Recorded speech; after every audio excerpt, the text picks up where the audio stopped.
ओम श्री अन्नपूर्णाय नमः। आज मी तुम्हाला दाखवणार आहे कर्नाटकी स्पेशल तंबिट्टू लाडू। आपण नागोबाला रक्षण करणारा असे मानून त्याची नागपंचमीला पूजा करतो। चला तर मग अशी ही नागपंचमी बनवूया एकदम खास। करूया झटपट, जास्त टिकणारे, पौष्टिक आणि एकदम सोपे कर्नाटकी तंबिट्टू। यात आपण प्रामुख्याने वापरणार आहोत फुटाण्याची पावडर म्हणजेच डाळव्याची पावडर आणि कणिक आणि गूळ।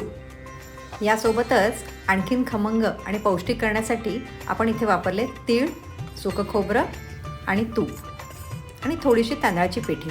आता आपली सर्व पिठे तुपावर खमंग भाजून घ्यावी। यात कणिक थोडीशी जास्त गुलाबी रंगावरती भाजून घ्यायची। माझ्या सासूबाईंकडून मी प्रामुख्याने शिकलेली गोष्ट म्हणजे सणवाराचे असे पारंपरिक पदार्थ आणि त्यांची नैवेद्याची पद्धत। वेळेनुसार यात केलेले बदलही तितकेच पदार्थाची चव आणि पौष्टिकता वाढवणारेच आहेत। फुटाण्याची पावडर खूप जास्त भाजायची गरज नाही, पण तूप घालून 1-2-3 मिनटं थोडंसं भाजून घ्यावं। नंतर तांदळाची पिठी पण भाजून घेऊ। आता सर्व पीठ थोडेसे थंड होऊन देऊ आणि मग मिक्सरमध्ये गुळाबरोबर हे सगळं नीट वाटून घेऊ। आता इथे आपण गुळाचा पाक केला नाही, त्यामुळे आपला वेळ पण वाचतो आणि लाडू कडक व्हायची भीती पण राहत नाही आणि हमखास हे लाडू मऊच होतात, खायला पण खूप छान वाटतात। आता या मिक्सरमध्ये आपण बाकीचं पण सगळं साहित्य ॲड करू।